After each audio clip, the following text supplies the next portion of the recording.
Chelita,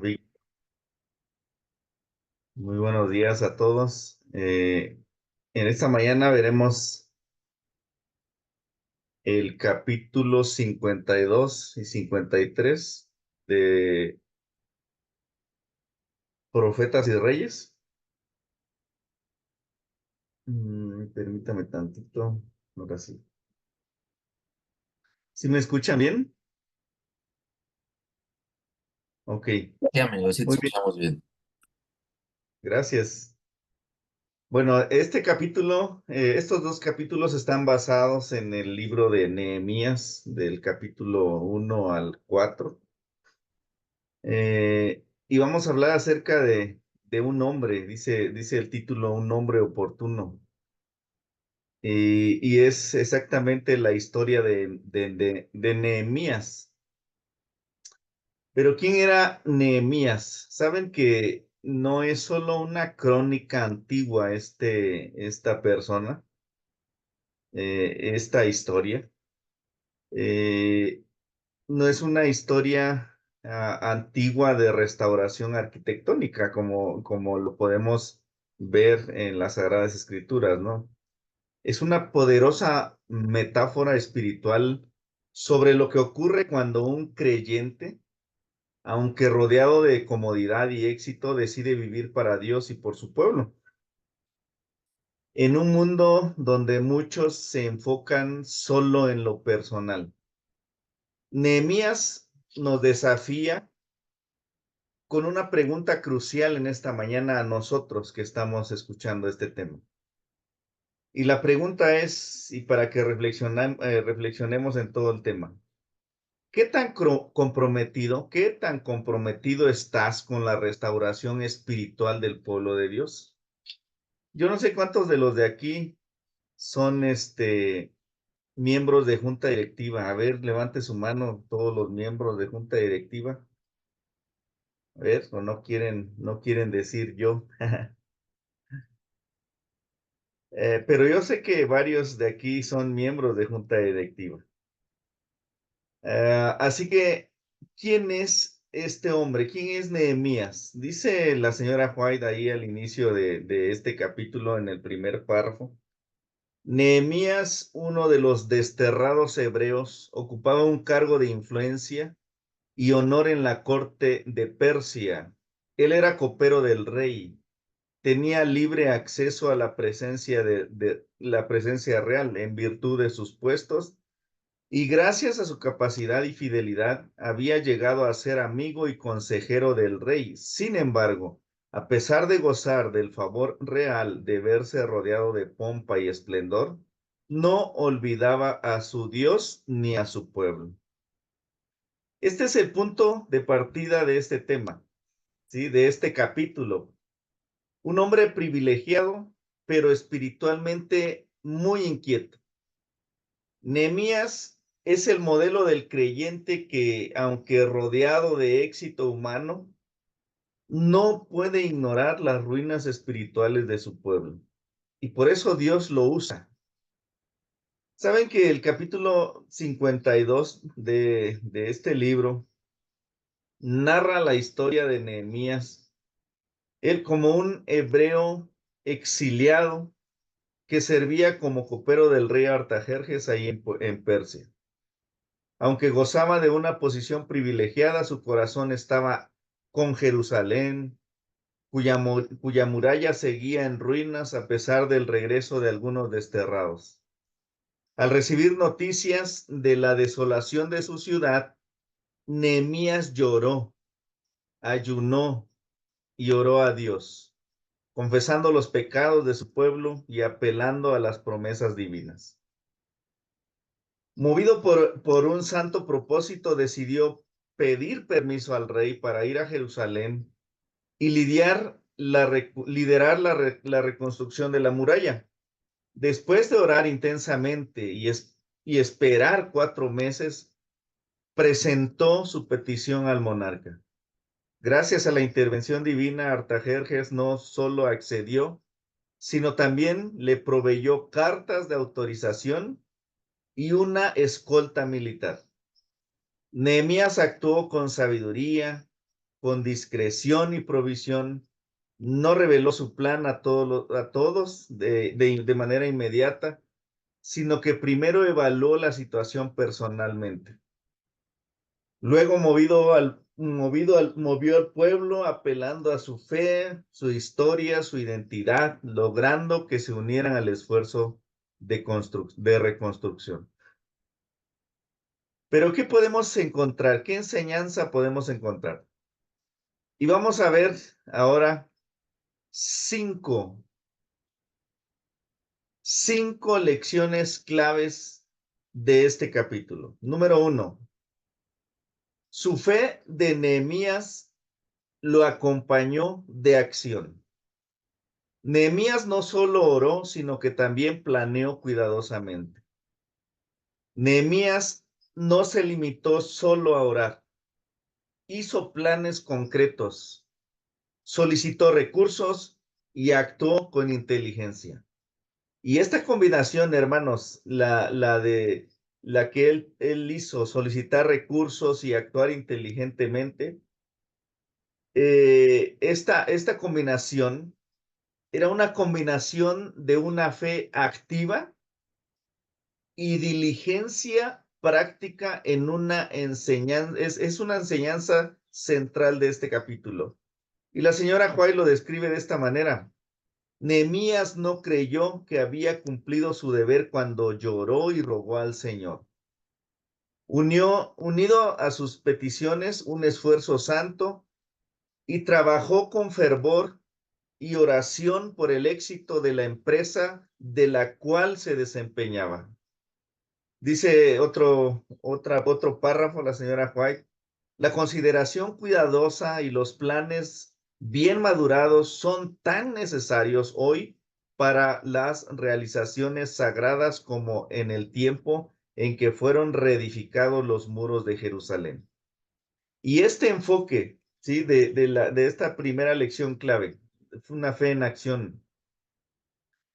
Este enfoque demuestra que la espiritualidad no está reñida con la planificación cuidadosa, ¿sí? La espiritualidad no está peleada con la planificación cuidadosa y el trabajo diligente. Número 2, lección clave número 2, dependencia de Dios. Antes de hablar con el rey, Nehemías buscó dirección divina. Antes de hablar con el rey, también Nehemías no confió en su propio talento o en esa posición en el que él era, sí, en copero del rey. Lo que él hizo primero fue orar. Mostró que los momentos claves, sí, era la oración, esa oración rápida, esa oración sincera y poderosa. Y la señora White escribe, entonces oré al Dios de los cielos. En esta breve oración, Nehemías se acercó a la presencia del Rey de Reyes y ganó para sí un poder que puede desviar los corazones como se desvían las aguas de los ríos. Ahora, hermanos, este instante demuestra que una oración sincera en el momento oportuno puede cambiar el rumbo de los acontecimientos, incluso delante de un rey, ¿sí? Esa oración sincera puede cambiar incluso, hermanos, alguna toma de decisiones que nuestro Señor haya hecho. Así que esa oración que Nehemías había hecho estaba cumpliendo un propósito, ¿sí? Entonces vemos cómo este hombre tenía mucha dependencia de Dios. Ahora, hermanos, número 3, tenía un liderazgo motivador. ¿Qué fue lo que hizo Nehemías después de haber orado? Pues Nehemías inspiró al pueblo con su testimonio y convicción. Nehemías inspiró al pueblo no con órdenes, sino con un testimonio de su propio compromiso. su amor por Jerusalén y la evidencia de que Dios estaba dirigiendo el plan. Y dice otro párrafo de este libro, resolvió que si lograra el consentimiento del rey y la ayuda necesaria para conseguir herramientas y material, comprendería él mismo la tarea de reedificar las murallas de Jerusalén y de restaurar la fuerza nacional de Israel. ¿Saben, hermanos?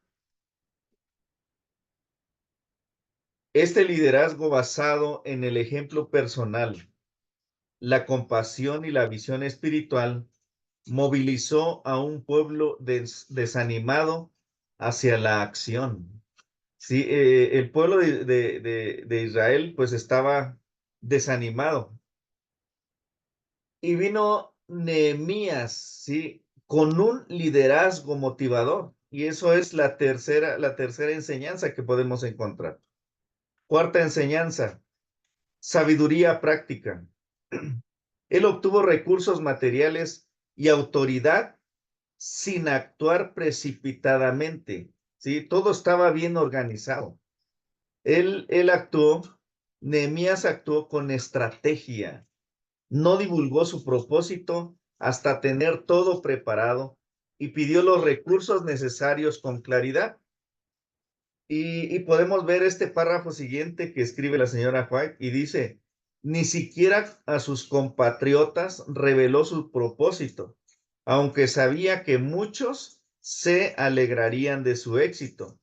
Temía que algunos, mediante actos indiscretos, despertasen los celos de sus enemigos y provocasen tal vez el fracaso de la tentativa.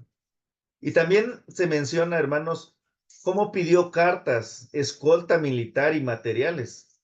Y sigue diciendo la señora White, consiguió cartas reales dirigidas a los gobernadores de las provincias de Allende y Éufrates, por cuyo territorio debía cruzar en viaje a Judea, y obtuvo también una carta en la cual se ordenaba a la guardia del bosque real que le proveyese la madera que necesitara. Ahora vemos, hermanos, este enfoque, cómo se muestra la previsión y la discreción pueden ser actos guiados por Dios, no simples estrategias humanas. Así que Él proveyó, ¿sí? Él tuvo discreción y esa provisión y esa discreción, hermanos, Dios los guió, ¿sí? Y no era nada más una estrategia humana que Nehemías estaba haciendo. Así que él tuvo sabiduría práctica. Número 5, ejemplo cristiano para hoy. La vida de Nehemías enseña que prudencia, diligencia, oración y fe deben de ir de la mano. Tres cosas, cuatro cosas, prudencia, diligencia, oración y fe. Esas cuatro cosas deben de ir de la mano. Y el texto, hermanos, el texto cierra con una poderosa reflexión. Este capítulo está cerrando con una poderosa reflexión. Los cristianos también deben actuar con responsabilidad, usar los recursos a su alcance y no despreciar la ayuda, incluso de quienes no profesan la fe. Y sigue diciendo la señora White, los hijos de Dios deben no solamente orar con fe, sino también obrar con cuidado diligente y prudente. Los recursos que le faltaban, los solicitaba a los que estaban en condiciones de dárselos. Y el Señor sigue dispuesto a obrar en los corazones de los que se hallan en posesiones de sus bienes, para que los entreguen en favor de la causa de la verdad. Y esta enseñanza final, sí, el ejemplo cristiano para hoy.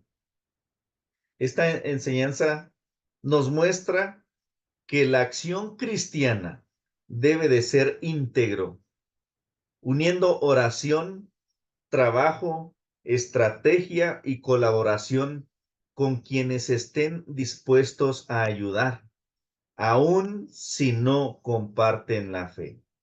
Así que el Señor, hermanos, ha escogido a su pueblo. Y una de las características principales de sus pueblos, ¿cuál creen que sea? ¿Cuál creen que sea? Disposición, disposición para ayudar. Esa es una característica esencial que debemos de tener como pueblo de Dios. Así que estos son los cinco enseñanzas que nos deja el capítulo 52. Y el capítulo 53, vamos a ir rápido, tenemos 5 minutos para ver el capítulo 53. Saben que en esta parte se describe el desarrollo de la obra de la reconstrucción de la muralla de Jerusalén, bajo el liderazgo de Nehemías.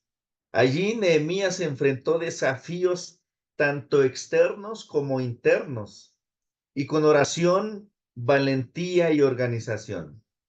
Después de llegar a Jerusalén con cartas reales y escolta militar, Nehemías encontró y allí enfrentó oposiciones de líderes paganos, y nos mencionan a 3 nombres y dice que eran Sanbalat, Tobías y Gesén, quienes desde un principio intentaron frustrar la misión de Nehemías.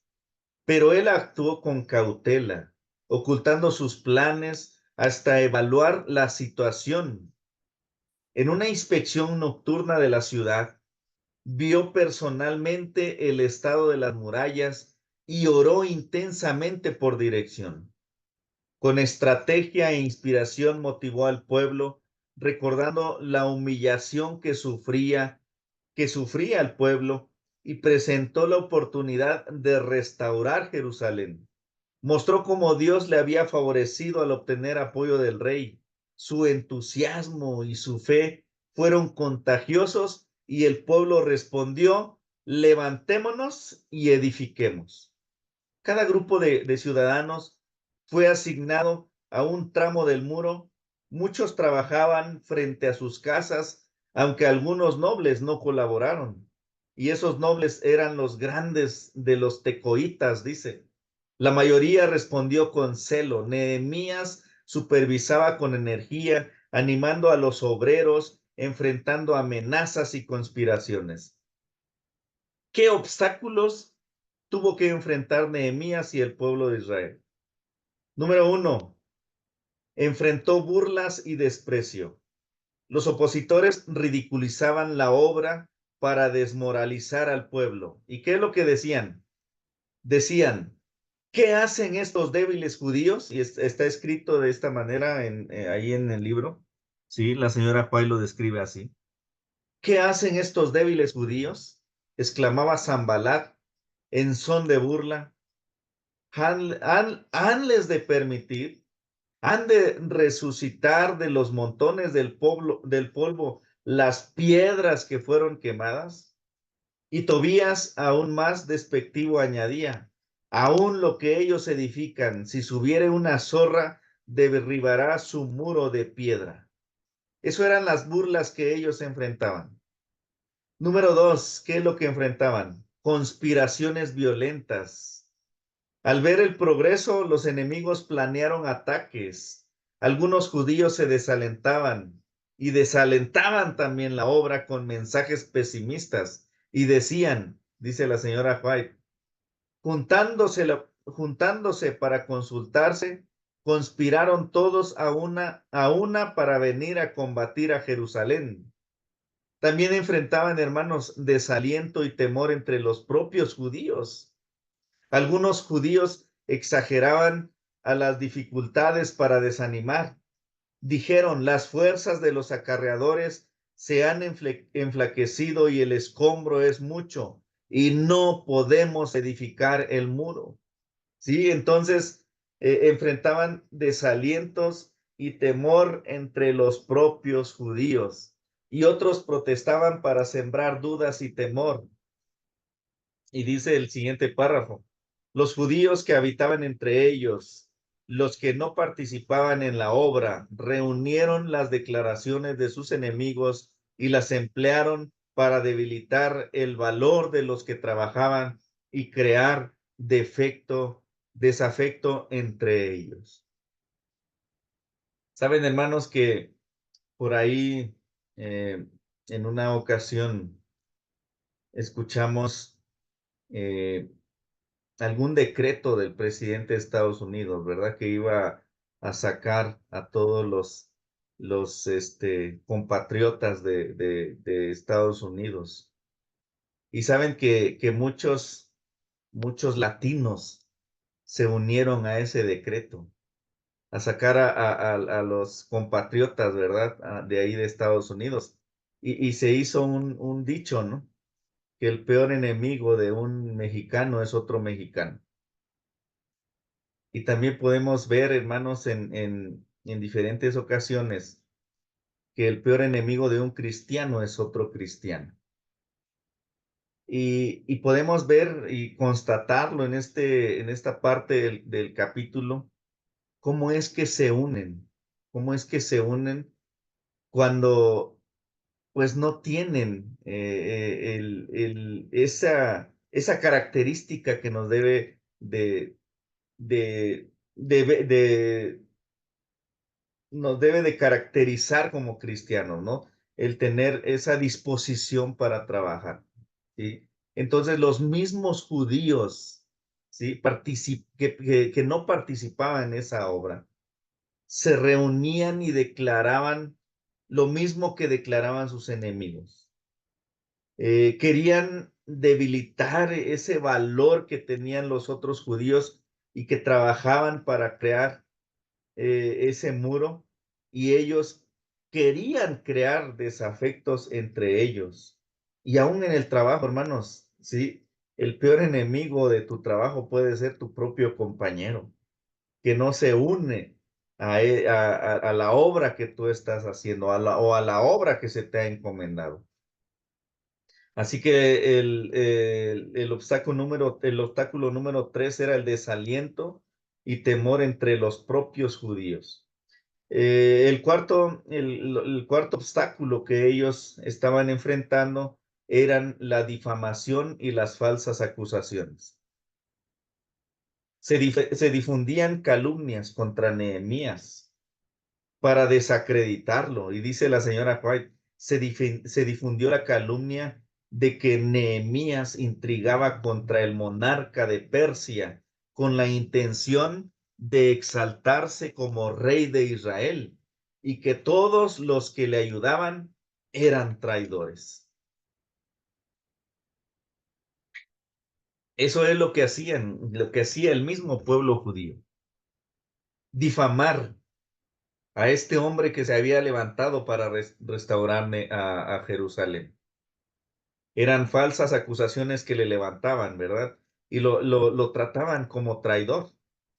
El número 5, el obstáculo número 5, traición y tibieza de los amigos, ¿sí? Amigos, así entre comillas, amigos. Algunos que se decían aliados, en realidad, hermanos, ayudaban a los enemigos y se describe de esta manera. Los cristianos son probados no solo por la ira, el desprecio y la crueldad de sus enemigos, sino por la indolencia, inconsecuencia, tibieza y traición de los que se dicen amigos y ayudadores.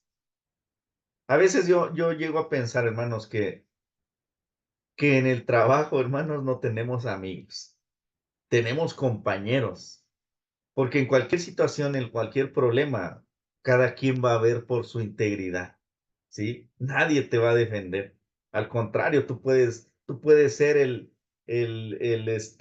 malo de la película, ¿no? Por así decirlo. Y así, hermanos, son probados, dice la señora White, son probados los cristianos por la indolencia, inconsecuencia, tibieza y traición los que se dicen amigos y ayudadores. Sigue diciendo otro párrafo. Entre los que profesan apoyar la causa de Dios, hay quienes se unen con sus enemigos y así exponen la causa a los ataques de sus más acervos adversarios. Nehemías, hermanos, Nehemías respondió muy inteligentemente, así como nosotros debemos de actuar, responder inteligentemente a quienes nos están atacando. Elías respondió con oración y vigilancia. ¿Y qué fue lo que hizo? Pues armó al pueblo. La mitad trabajaba mientras la otra mitad estaba armada. Cada trabajador, dice la escritura también lo menciona, cada trabajador tenía su espada mientras edificaba. La trompeta avisaba en caso de peligro y todos se mantenían listos, incluso durmiendo, vestidos y armados. Y vemos aquí, hermanos, 5 enseñanzas claves. Número 1, la obra de Dios encontrará oposición, incluso desde dentro. Desde adentro de la iglesia tú vas a encontrar oposición a la obra de Dios. Y Nehemías lo estaba encontrando. Nehemías, los obreros, no solo enfrentaron enemigos externos, sino también oposición y desaliento de parte de sus propios compatriotas, lo cual hizo la tarea aún más difícil. Hermanos, nosotros podemos encontrar a gente que no está dispuesto a salir a predicar el evangelio, ¿sí? Y yo no quisiera enterarme que somos uno de nosotros, ¿verdad? O yo no quisiera ser uno que se opone para salir a predicar el evangelio. Y saben, hermanos, que esto demuestra que aún dentro del pueblo de Dios puede haber resistencia pasiva, puede haber crítica o indiferencia, lo cual es tan dañino, hermanos, como la persecución externa y aún mucho peor, porque nosotros esperamos que la crítica y la indiferencia sea de aquellos que están afuera y no de los que están adentro. Enseñanza número 2, la oración y la acción deben de unirse. Nehemías oraba constantemente mientras tomaban decisiones prácticas. Nehemías no solo planeó con sabiduría, ni solo oró. Hermanos, Nehemías hizo ambas cosas y estas cosas caminaban juntas. En medio del peligro recurrió a Dios, pero también preparó al pueblo con armas y vigilancias. Y dice la señora White ahí en este capítulo 53, entonces oramos a nuestro Dios y pusimos guarda contra ellos de día y de noche, los que edificaban el muro y los que llevaban cargas y los que cargaban con la mano, con una mano trabajaban en la obra y con la otra tenían la espada. El equilibrio entre dependencia divina y responsabilidad humana, hermanos, es una lección poderosa para quienes trabajan en la causa de Dios hoy en día. Enseñanza número 3. El liderazgo firme y el ánimo pueden contrarrestar la crítica y el miedo. Nehemías no se dejó paralizar por los ataques, las burlas y el desánimo interno. Con valor y visión motivó al pueblo a recordar a Dios y luchar por lo que amaban. Y sigue diciendo este capítulo. Después miré y levantéme y dije a los principales y a los magistrados y al resto del pueblo, no temáis delante de ellos, acordaos que el Señor grande y terrible, y pelead por vuestros hermanos, por vuestros hijos y por vuestras hijas y por vuestras mujeres y por vuestras casas. La empresa siguió adelante hasta que se cerraron las brechas y toda la muralla llegó más o menos a la mitad de la altura que se le requería dar. Hermanos, el liderazgo de Nehemías renovó el valor del pueblo, mantuvo la unidad y fue crucial para que el proyecto continuara a pesar de la oposición. Enseñanza número 4. La unidad y cooperación son esenciales. Aunque algunos se nieguen a participar, Nehemías organizó al pueblo por familias, por casas, por secciones, todos trabajando al mismo tiempo. Y esta es una estrategia, hermanos, que nosotros pudiéramos emplear ahí a la causa de la predicación del evangelio, ¿sí? Quienes están adelante en ministerios personales, ¿verdad? Esta estrategia de organizar al pueblo por familias, por casas, por secciones, todos trabajando al mismo tiempo, aunque algunos nobles, ¿verdad?, no colaboraron, la mayoría se unió con celo y determinación. Y sigue diciendo este capítulo, el pueblo en general estaba animado de patriotismo y celo, hombres de capacidad e influencia, organizaron en compañías de las diversas categorías de ciudadanos a cada caudillo. Se hizo responsable de construir cierta parte de la muralla. Acerca de algunos se ha dejado escrito que edificaron cada uno enfrente de su casa. El llamamiento llegó directamente a los corazones, al señalarles cómo se había manifestado el favor del cielo hacia ellos. Los avergonzó de sus temores y con nuevo valor clamaron a una voz: levantémonos y edifiquemos. Así forzaron sus manos para bien. Esforzaron sus manos para bien. Así que, hermanos, este trabajo coordinado permitió que la obra avanzara rápidamente y con fuerza. ¿Saben que si la obra que el Señor nos dio para que nosotros cumpliéramos en este mundo, lo hiciéramos, ¿sí?, de manera coordinada, avanzara rápidamente con fuerza, hermanos, Jesucristo ya hubiera venido por segunda vez. Y saben que este trabajo que estaba haciendo Nehemías, que había avanzado rápidamente, había demostrado el poder de la unidad bajo un propósito común. Necesitamos hacer equipo. El equipo siempre va a tener un propósito, ¿sí? En esta vida, hermanos, hay dos situaciones: hacer un equipo o hacer un grupo. El equipo siempre va a tener un propósito en común. El grupo siempre va a trabajar en lo mismo, pero de diferente forma. Y a veces en la iglesia se forman grupos que no avanzan, que no tienen un propósito común. Y deberíamos de tomar esta enseñanza que nos deja este capítulo, ¿verdad? La unidad y cooperación, hermanos, son esenciales. Hacer equipos de trabajo para la causa de Dios. Enseñanza número 5. La fidelidad y el esfuerzo de cada creyente quedan registrados en el libro de Dios. Tanto lo bueno como lo que se dejó de hacer, hermanos, Dios no olvida el esfuerzo fiel, pero también registra la negligencia o indiferencia de quienes se rehúsan a cooperar por su causa. Y sigue diciendo la señora White en el libro, la memoria de estos siervos perezosos quedó señalada con oprobio y se transmitió como advertencia para todas las generaciones futuras. Convendría a los tales recordar lo anotado en el cielo, en el libro donde no hay omisiones ni errores, por lo cual también seremos juzgados.